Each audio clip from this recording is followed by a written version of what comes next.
안녕하세요. 신한투자증권에서 엔터 미디어 레저 담당하는 지인혜입니다. 바로 2024년도 연간 전망 발표 시작하겠습니다. 올해 2023년도에 제가 가장 중요하게 생각했었던 지표는 두 가지였습니다. 바로 경기 민감도와 재무 건전성이었습니다. 경기를 타지 않아야 실적이 좋을 것이고 금리 인상기이기 때문에 재무 건전성이 순현금 기반이어야 영업 외단에서 플러스 알파의 실적이 가능하기 때문입니다. 이 두 가지 지표를 토대로 업종 선호도는 연내 계속해서 경기도 안 타고 돈이 많은 엔터, 그리고 레저, 그리고 미디어, 경기에 직격탄을 받는 미디어를 가장 후순위로 말씀을 드려왔습니다. 밑에 YTD 업종별 수익률 보시는 것처럼 나름 이 연간 전망의 보고서가 발간됐었던 10월 말 요 종가 기준으로 엔터, 레저, 미디어 순서로 주가가 움직였다라고 보셔도 무방한 상황인데요. 내년에는요, 이 제목에 써져 있듯이 기대와 우려가 좀 공존하는 한 해가 될 것 같습니다. 기대 반, 우려 반인데요. 말 그대로 업종별로 연내보다는 뭔가 고민거리, 상반기보다는 하반기에 고민거리가 많이 늘어났다라는 의미입니다. 결론부터 말씀드리면 업종의 선호도가 살짝 바뀌었는데요. 여전히 가장 좋은 섹터로 엔터 올렸고요. 그리고 미디어와 레저의 순서가 바뀌었습니다. 지극히 바텀아웃으로 보고 있는 미디어가 두 번째 섹터이고요. 그리고 고민거리가 더더욱이 많아진 레저에 대해서는 가장 후순위로 미디어와 레저의 선호도를 스위치했습니다. 먼저 엔터 업종에 대해서 좀 고민을 나눠보면 고민 첫 번째, 슈퍼 IP죠. 블랙핑크의 완전체 실적이 더 이상 상장사 실적에 귀속되지 않을 가능성이 높아졌습니다. 아직 소속사인 YG 엔터테인먼트의 오피셜 코멘트가 나오지 않았기 때문에 사실 어떻게 될지는 아직 장담할 수 없지만 오른쪽 차트 보시는 것처럼 YG엔터 올해 900억 정도 연간 영업이익 전망하고 있거든요. 그런데 만약에 재계약이 안 되면 여기에서 절반 정도 이상은 좀 증발할 수 있는 이슈이고, 재계약이 된다 하더라도 올해보다는 내년도의 활동을 좀 감소할 거기 때문에 유일한 엔터주에서 감익을 보는 회사가 될 예정입니다. 그리고 이 블랙핑크의 이슈는 사실상 엔터 산업의 특성상 이 슈퍼 IP라고 하는 아티스트를 영구적으로 귀속시키기가 굉장히 어려울 수도 있다라는 잠재 리스크를 부각시켰다라는 점에서 조금 고민이 한 가지 늘었다라고 보시면 될 것 같습니다. 두 번째 고민은요, 조금 더 크리티컬한 건데 BTS의 실적 공백기가 내년도 특히 상반기에 가장 본격화될 예정입니다. 왼쪽 차트 보시는 것처럼 사실 하이브는 연초만 내더라도 연간 영업이익의 컨센서스가 감익으로 시작했었던 회사입니다. 왜냐하면 BTS의 단체 매출이 올해 많이 없어질 걸로 시장에서 전망을 했기 때문인데요. 그런데 왼쪽 차트 보시는 것처럼 BTS 앨범 판매가 2023년도 막대 그래프에 알록달록하게 새겨졌듯이 7명 멤버들의 아주 적극적인 솔로 활동이 전개되면서 올해 하이브는 감익은커녕 20% 이상의 연간 증익으로 마무리가 될 것 같습니다. 역으로 얘기하면요, 지금 활발하게 활동하고 있는 정국, 뷔 같은 멤버들도 조만간은 군대를 가야 사실 2025년도에 BTS 완전체 컴백이 가능하기 때문에 어떻게 보면 군복무 기간이 겹치는 내년도 상반기가 BTS 관련된 단체 매출 그리고 솔로 매출의 공백기가 가장 클 것으로 예상이 됩니다. 가뜩이나 이제 블랙핑크도 올해 굉장히 많은 실적 기여도가 있었던 것처럼 내년도에는 올해의 호실적, 엔터 전반적인 호실적이 뭔가 기저 부담으로 작용할 수 있다라는 의미가 되기도 합니다. 세 번째 고민, 사실 현재 엔터주들을 다 초토화시키고 있는 고민 세 번째입니다. 앨범의 피크아웃 우려가 발생했어요. 그런데 실제로 앨범의 피크아웃이 나오긴 했지만 시장에서는 이 정도로 확대 해석하고 있습니다. 엔터 회사가 벌어들일 수 있는 이익의 한계라든지 혹은 K-팝 산업 전반의 피크아웃 혹은 나아가서는 이 IP 아티스트의 라이프 피크아웃까지 지금 확대 우려가 되고 있는 상황입니다. 그런데 왼쪽 차트를 좀 봐주셨으면 좋겠는데요. 엔터 4사 기준으로 합산 앨범 판매량은 7월 달에 1200만 장을 기록한 이후에 8월, 9월 달에 살짝 슬로우한 게 사실이지만 10월 달에는 다시 한번 1100만 장을 달성했습니다. 그래서 막대 그래프가 다시 한번 훅 솟아오른 걸 보실 수 있습니다. 그리고 사실 최근에 있었던 초동 물량, 뭐 중국 공구에 한해서 지금 물량이 감소하고 있는 건 사실인 것 같아요. 그런데 오른쪽 차트처럼 전반적인 아티스트에서 발현되고 있는 이슈는 아니고요. 최근에 발매했었던 스트레이키즈나 에스파 등의 극소수 아티스트에서만 지금 중국 공구 물량이 발생하고 있습니다. 특이한 좀 중국 공구 물량을 제외하고 나면 여전히 K-팝 전반적인 지표는 아주 고무적이라고 평가가 됩니다. 그래서 요 중국 공구 물량의 특이사항을 가지고 K-팝 산업에 대한 전반적인 피크아웃으로 확대 해석하기에는 너무 조금 과도하지 않나라는 의견을 드리고 싶어요. 그리고 요거를 좀 참조해 주셨으면 좋겠는데요. 중간에 있는 차트죠. 요거는 YG 엔터의 분기 실적입니다. 최근 3년치 아마 블랙핑크의 기여도가 가장 많았기 때문에 블랙핑크의 실적이라고 보셔도 무방한데요. 앨범 매출이 맨 밑에 있는 가장 얇은 막대 그래프가 됩니다. 앨범 매출의 10배가량의 크기를 음원 스트리밍, 콘서트, 굿즈, 광고 이런 것들에서 지금 창출하고 있거든요. 그래서 결코 이 엔터 IP 아티스트들이 벌어들일 수 있는 100%의 매출이 결국 앨범이 다가 아니다. 앨범 외에서 다양하게 발현되고 있는 매출의 확장성을 꼭 봐주셨으면 좋겠습니다. 그리고 앨범 피크아웃 우려가 있음에도 불구하고 오른쪽 차트처럼 엔터사들의 4분기 실적은 합산 기준으로 또다시 레코드 하이가 예상이 됩니다. 4분기 실적 모멘텀은 이제 하이브와 JYP가 가장 세게 가져갈 예정입니다. 이렇게 고민거리가 많아진 게 사실인데요. 그럼에도 불구하고 내년도에 확실한 매출, 외형 성장, 그리고 두 자릿수 증액이 가능한 섹터로 여전히 엔터테인먼트 좋게 보고 있습니다. 첫 번째 기대 포인트는 이 IP 누적 효과라고 하는데요. 아티스트 IP 파이프라인이 내년도에 가장 활발하게 움직이게 될 예정입니다. 하이브는 신규 3팀 런칭하고요. JYP 신규 4팀, 그리고 SM도 신규 4팀 IP가 충전될 예정입니다. 사실 이 신규 IP 개발이라고 하는 건 엄청난 캐펙스와 제작비가 들어가기보다는 이 아티스트라고 하는 IP가 누적됨에 따른 그 매출과 이익의 레버리지가 큰 것이 엔터 산업의 장점이기 때문에 이 아티스트 파이프라인 테이블, 향후 이 회사의 먹거리가 되는 신규 IP 파이프라인이 굉장히 중요한 표로 손꼽히는데요. 이게 내년도에 어느 때보다 활발하다라는 의미입니다. 특히 내년도 IP들은 대부분 글로벌 확장을 타겟하는 글로벌 현지 그룹들이 많다라는 점에서 다시 한번 엔터 회사들이 레벨업 될 수 있는 해가 내년이라고 보고 있습니다. 두 번째는 진짜로 이제 앨범만 보시면 안 될 것 같아요. 최근에 엔터사들의 실적 서프라이즈의 요인을 보면 뭐 누군가는 음원 스트리밍에서 혹은 누군가는 콘서트에서 누군가는 굿즈 실적에서 어닝 서프라이즈가 나오고 있기 때문입니다. 그래서 이제는 진짜 음반뿐만이 아니라 다양한 부가 수익에서의 전반적인 확장세 그리고 증가세를 꼭 봐주셨으면 좋겠어요. 오른쪽 차트가 굉장히 중요한 차트가 되는데요. 요거는 아티스트가 한 번 공연을 돌렸을 때 목격하는 평균 회당 관객 수를 연도별로 정리한 내용입니다. 근데 이 베뉴라고 하는 공연장 크기에 따라서 이 관객 수가 줄어들 수도 혹은 업그레이드가 될 수도 있거든요. 그런데 매년 연차를 거듭하면 거듭할수록 대부분의 K-팝 아티스트들의 평균 회당 관객 수가 크게 늘어나고 있습니다.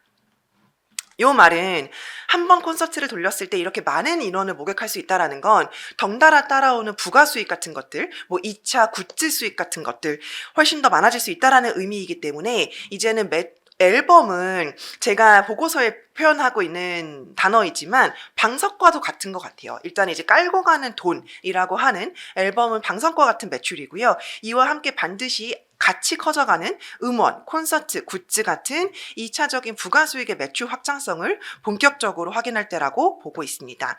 앞서 YG 엔터테인먼트 그 두 번째 그래프 보여드렸던 것처럼 이런 매출 전반적인 확장세를 꼭 봐주셔야 할 것 같아요. 세 번째는 양호한 펀더멘털 그리고 케이팝 전반적인 산업이 피크아웃이다라고 보기에 굉장히 어려운 상황에서 지금 대내외적인 악재들 그리고 리스크들 요만한 기스 가지고도 사실은 굉장히 멀티플을 하락시켜 놓은 상황입니다. 하이브는 오른쪽 거의 27배까지 PER 밴드가 빠졌고요. 왼쪽 기존 엔터 3사 같은 경우에는 20배 미만까지 빠져 있는 상황입니다. 특히나 카카오와 같은 뭔가 사법 리스크에서 같이 동반됐었던 SM 같은 경우에는 이제 17배 정도밖에 되지 않는 것 같아요. 그래서 뭐 작년 혹은 재작년만 하더라도 분기 1, 200억대 정도 벌던 엔터 회사들이 이제는 300억, 400억 혹은 500억까지 나오는 상황에서 사실은 멀티플이 이렇게 많이 낮아진 거는 너무 과도한 우려가 반영됐다라고 보고 있습니다. 물론 뭔가 시장에서 확인할 수 있는 오피셜한 월별 지표가 앨범 밖에 없기 때문에 앨범에 너무 매몰될 수는 있다고 생각하는데요. 그럼에도 불구하고 실적의 전반적인 매출 확장세를 봤을 때는 앨범에 지금 너무 지나치게 매몰되어 있지 않나라는 생각입니다. 그래서 전반적인 시장의 확장성에 무게를 두셔야 하고 그 중심에 있는 IP 아티스트 파이프라인이 내년도에 가장 많다라는 점 다시 한번 강조드리겠습니다. 다음 두 번째 섹터로 넘어가겠습니다. 미디어 산업인데요. 사실 올해 미디어는 엄청난 최악의 업황이었습니다. 제가 지난번 하반기 전망 때도 방문해서 말씀을 드렸지만 왼쪽 차트, 이 컨텐츠 밸류 체인에서 완전히 탑다운으로 망가져 있었거든요. 그 이유가 뭐 드라마를 만드는 제작사 같은 경우에는 제일 밑에 하단에 있는 걸 보실 수 있습니다. 이 제작사들이 만든 드라마나 다양한 컨텐츠를 구매해줘야 되는 퍼스트 바이어가 바로 위에 있는 방송사들이 되고요. 그리고 그 방송사들의 전반적인 실적을 좌지우지하는 주체는 맨 위에 있는 전주 광고주들이기 때문입니다. 그런데 탑다운 관점에서 올해 경기가 안 좋기 때문에 광고주들이 광고에 지갑을 열지 않았고 방송사들의 실적이 그래서 안 좋아져서 드라마 제작사들한테 투자를 하는 재원을 많이 줄일 수밖에 없었습니다. 그래서 중간에 있는 차트처럼 제작사는 이러한 방식으로 돈을 법니다. 뭐 제작비 대비 편성해서 얼마, 협찬해서 몇 퍼센트, 판매해서 몇 퍼센트 이렇게 투자를 회수하는 구조인데요. 국내 방송사로부터 받아오는 편성 리쿱 비율이 계속 줄어들고 있었던 겁니다.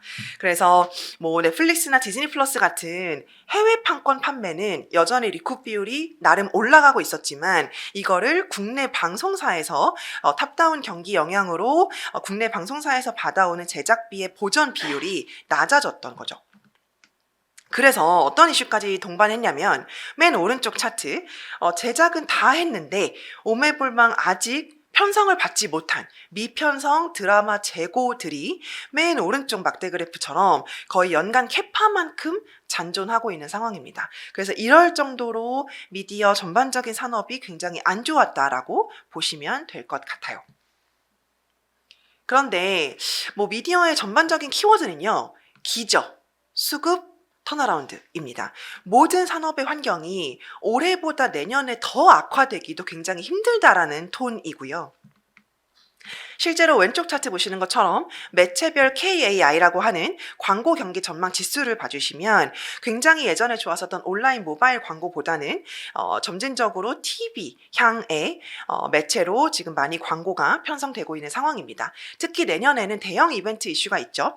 파리올림픽 호재가 있기 때문에 광고주들이 올해보다는 조금 더 지갑을 많이 열지 않을까라고 보고 있습니다. 그렇게 되면 아까 탑다운 구조에서 제작사들한테 조금 더 투자할 수 있는 여러 개 방송사들의 여러 개 생기는 거기 때문에 그만큼 국내 편성 리쿱 비율이 상향 조정될 수 있는 해가 내년이 될 것이다 라고 보고 있습니다.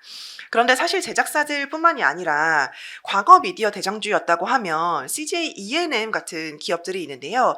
사실 이들은 엄청 올해 경기가 안 좋아서 광고가 안 좋아서 실적이 안 좋았다라기보다는 엄청난 대규모 적자를 올해 보고 있는데요. 적자의 주범은 사실상 신사업입니다. 광고가 깨져서가 아니에요. 오른쪽 차트 보시면 CJ ENM의 사업 부문별 영업 손익인데요. 요 파란색 막대 그래프가 미디어 사업부, 그리고 노란색 막대 그래프가 영화 드라마 사업부입니다. 여기에서 올해 상반기 굉장히 큰 마이너스가 났는데요. 각각 뭐가 반영이 되냐면 미디어 사업부에는 TVING OTT라고 하는 자국 OTT가 반영이 됩니다. 그리고 영화 드라마 사업부에는 자회사인 스튜디오 드래곤과 미국 스튜디오 피프th 시즌이라고 하는 미국 드라마 제작사가 반영이 됩니다. 근데 이 신사업에서만 각각 얼마 정도의 적자가 나왔냐면요. 분기 500억 정도의 출혈이 나왔습니다. 그래서 사실 광고가 엄청 감소해서 실적이 전반적으로 낮아진 게 아니라 이렇게 신사업에서의 마이너스가 너무나도 컸었던 해라는 거죠. 특히 미국 스튜디오를 가지고 있는 또 다른 공통점을 가지고 있는 회사는 콘텐츠의 중앙에 있습니다. 이들도 윕이라고 하는 미국 드라마 제작사들을 보유하고 있는데요. 왼쪽 차트 보시는 것처럼 콘텐츠의 중앙도 1분기 굉장히 큰 적자의 주범이 이 미국 제작사였다라고 보시면 됩니다. 그리고 올해는 특히 미국 작가 파업이 오랫동안 장기화되면서 사실 미국 드라마 제작 산업이 다 그냥 올스탑이 됐었어요. 그래서 이 미국 스튜디오를 가진 공통점, CJ E&M과 콘텐츠리 중앙은 여기에서 엄청난 대규모 출혈이 발생을 했습니다. 그럼 이 신사업의 손익 개선 여지가 있겠느냐가 가장 중요한 다음 질문일 것 같은데요. 다행히 산업 환경은 분명히 나아지고 있습니다. 일단 작가 파업이 드디어 종료가 되었어요. 그래서 4분기 10월 정도에 작가 파업이 마무리가 됐기 때문에 아마 4분기에는 전반적으로 재정비에 들어갈 것 같고요. 내년 1분기부터는 이 분기별로 납품하는 개수를 늘려가면서 적자의 폭을 완만하게 줄여갈 것으로 보고 있습니다. 그래서 적어도 미국 스튜디오에서 발생한 500억 가까운 출혈은 올해가 마지막이지 않았을까라는 생각을 하고 있고요. 티빙 왼쪽 차트 보시는 것처럼 이제 티빙은 국내 2위 OTT 사업자로 자리매김했습니다. 이 티빙에서도 사실 500억 정도의 분기 출혈이 나고 있었는데요. 티빙도 유료 구독 수가 계속 늘어나고 있는 과정에서 제작비 효율화를 시작할 예정이고요. 그리고 4분기부터는 30%가량 가격도 인상이 되었습니다. 그래서 상반기만 놓고 보면 티빙이 4,500억대의 마이너스, 3분기가 300억 정도 마이너스가 났는데요. 4분기부터는 가격 인상이 본격적으로 반영이 되기 때문에 이 적자의 폭을 이 티빙 사업부에서도 완만하게 줄여갈 것으로 보고 있습니다. 그래서 이 신사업에서만 분기 1,000억 가까운 손실을 냈었던 CJ E&M 은 내년도에 이 신사업의 출혈만 제대로 잡는다면 큰 폭의 턴어라운드 투자 포인트가 가능해질 수 있다라는 의미입니다. 그리고 사실 E&M을 제가 10월 말일 날짜로 보고서를 발간해서 되게 오랜만에 바텀콜을 드렸었던 종목인데요. 그 보고서가 출발하게 된 계기도 위에 왼쪽에 있는 차트 때문입니다. CJ E&M의 수급인데요. 기관분들은 정말 많이 갖고 계시지 않았고 외국인 지분율이 많이 낮아진 상황에서 최근 10년 동안 시가총액은 신저점 에 가깝습니다. 그래서 모든 지표가 바닥을 가리키고 있는 상황에서 모든 업황이 이 신사업을 둘러싼 모든 업황도 올해보다 내년에 더 안 좋기도 어렵지 않을까라는 톤에서 바텀아웃으로 보고 있는 미디어의 종목입니다. 그리고 스튜디오 드래곤 같은 많은 드라마 제작사들, 중소형 제작사들을 포함해서도요. 내년도에 상황은 좀 많이 나아질 것 같아요. 왜냐하면 제작사들한테 있어서 가장 중요한 바이어는 해외 리쿠 비율을 보전해주는 이런 해외 OTT 사업자들, 넷플릭스, 디즈니 플러스 이런 사업자들인데요. 이런 기업들이 내년에 이미 진행을 하고 있지만 가격 인상하고 있고요. 그리고 계정 공유를 금지시키면서 그들의 사정이 나아질 수 있다는 거죠. 그래서 그들이 실적 개선을 보이면 그만큼 실적이 좋아져서 투자할 수 있는 여력이 늘어나는 거기 때문에 한국 제작사들 중에 많이 오랫동안 바인딩 되어 있었던 제작사들이나 혹은 제작사들 중에서 주요 필모그래피가 굉장히 탄탄한 이런 제작사들 중심으로 해외 리쿠 비율도 많이 개선될 수 있는 가능성에 무게를 두고 있습니다. 그래서 미디어는 산업 전반적인 톤이 엄청 산업이 대세적으로 좋아졌다라는 콜보다는 아주 안 좋은 최악의 업황을 지나갔다. 그리고 수급이 비어있다라는 측면에서 주가로는 충분히 바텀아웃이 가능한 섹터로 보고 있습니다. 그래서 이 수급 차트도 한번 참조해 주셨으면 좋겠고요. 마지막 레저로 넘어가도록 하겠습니다.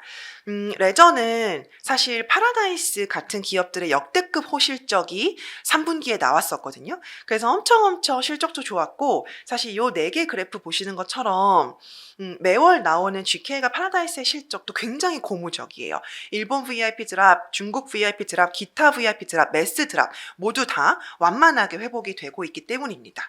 그런데도 불구하고 너무나도 이 호실적들이 주가에 반영을 전혀 안 하고 있는 상황이에요. 왜냐하면 뭐 하반기 전망 때도 말씀을 드렸었지만 고민거리 중에 하나가 이 인천 영종도에 신규 복합 리조트라고 하는 IR이 추가로 개장되기 때문입니다. 이게 아주 임박했고요. 왼쪽에 있는 조감도처럼 이렇게 띠까뻔쩍한 대형 리조트가 개발됩니다. 미국 카지노 기반인 모이건이라는 회사가 설립한 복합 리조트이고요. 오른쪽 테이블 보시는 것처럼 이미 12월 2일 날 멜론 뮤직 어워드를 유치하기도 했습니다. 그래서 비카지노 개발에도 적극적이고요. 카지노는 웨인 카지노이고 내년 1월 10날 오픈할 예정입니다. 최근에 이 카지노의 캐파가 공개되었는데요. 사실 이게 저는 굉장히 조금 크리티컬하다고 생각했습니다. 왼쪽 테이블의 맨 밑에 있는 하늘색으로 음영 처리되어 있는 거 보시면 카지노 캐파가 상당히 큽니다. 바로 옆에 붙어있는 파라다이스 시티의 슬롯 머신보다 거의 배에 가까운 크기를 보이고 있어요. 그래서 아무래도 미국 카지노 기반의 회사이다 보니까 라스베가스처럼 매스나 슬롯 머신 이런 거를 위주로 가져갈 전략이지 않을까 생각이 됩니다.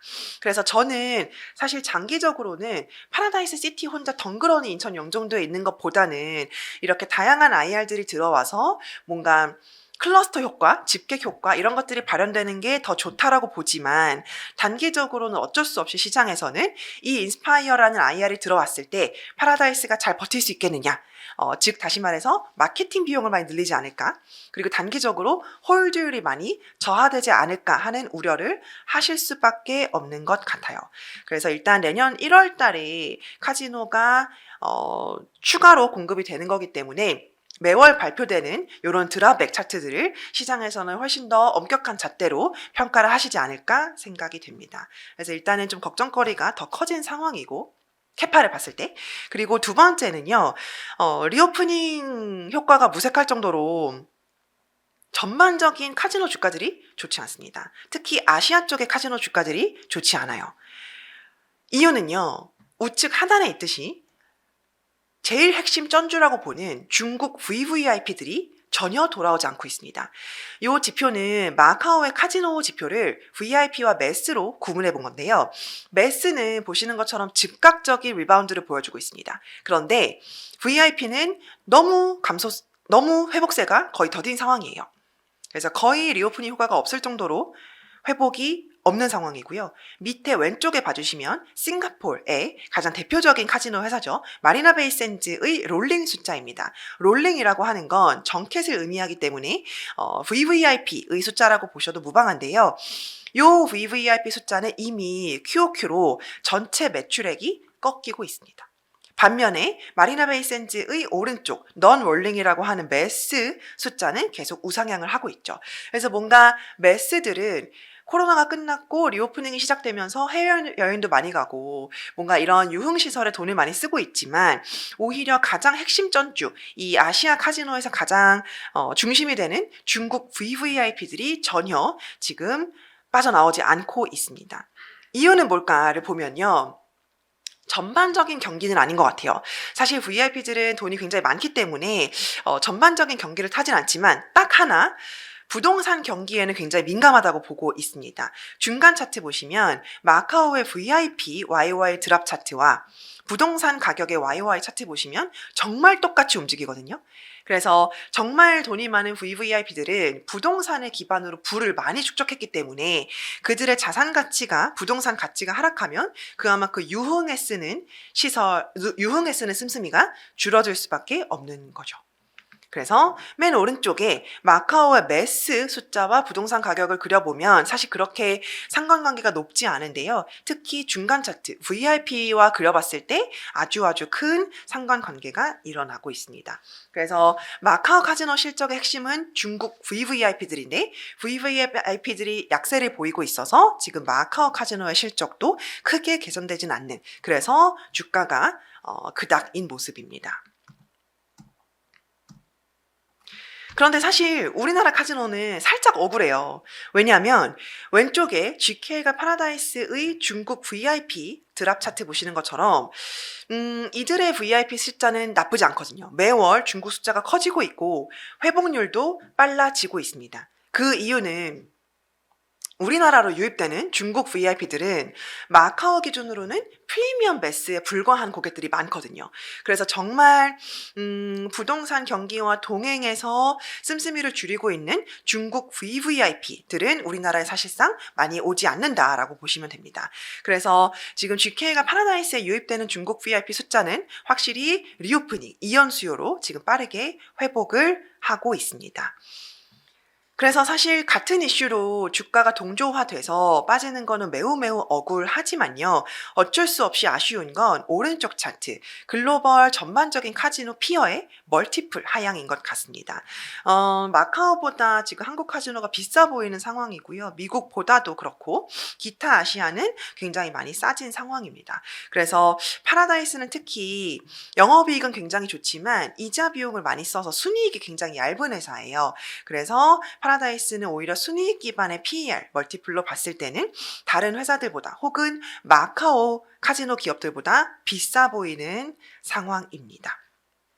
그래서 GKL도 굉장히 싸다라는 측면에서 저는 사실 GKL 긍정적인 투자 의견 드리고 있는데요. GKL PER이 12배, 13배 정도에 불과합니다. 그래서 지극히 멀티플이 싸지 않느냐라는 논리가 어떻게 보면 전반적인 글로벌 카지노의 피어가 많이 빠지면서 GKL이 그렇다고 엄청 싸냐의 논리가 사실 이제 맞지 않게 되는 거죠. 그래서 어쩔 수 없이 이 멀티플이 전반적으로 하향되고 있는 건 매우 아쉬운 현상인 것 같습니다. 그래서 결론적으로 말씀을 드리면 내년도의 업종 선호도는 살짝 바뀌었습니다. 여전히 엔터 가장 좋게 보고 있고요. 그 두 번째가 미디어, 바텀아웃 콜 드리고 있고요. 그리고 레저는 다소 고민이 복잡해졌기 때문에 가장 후순위 업종 선호도로 제시를 해드립니다. 탑픽 정리해드리면요. 내년도 상반기까지 확실히 기저 부담이 적고 확실히 멀티플이 싸진 엔터주로는 JYP와 SM을 볼 수 있을 것 같습니다. 특히 SM은 카카오와도 연동이 되면서 지금 PER로는 가장 싼 엔터주가 아닐까라는 생각이에요.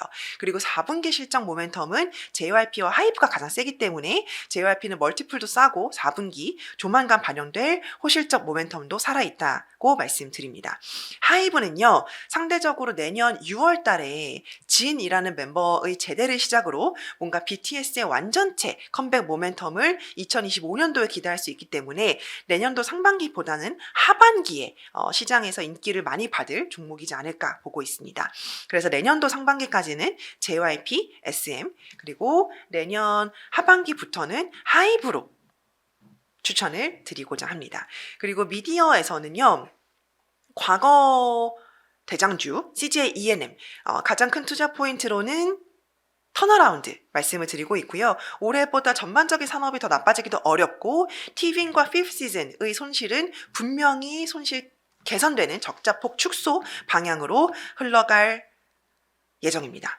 그리고 가장 돈을 많이 벌고 많이 성장하고 있는 사업부가 음악인데요. 음악 쪽도 내년도에 직접 IP를 개발하는 이벤트들이 있기 때문에 전반적인 실적의 턴어라운드 유효함으로 ENM 추천드리고 있습니다. 과거 미디어 재정주였지만 내년도의 퍼포먼스 괜찮지 않을까 보고 있고요.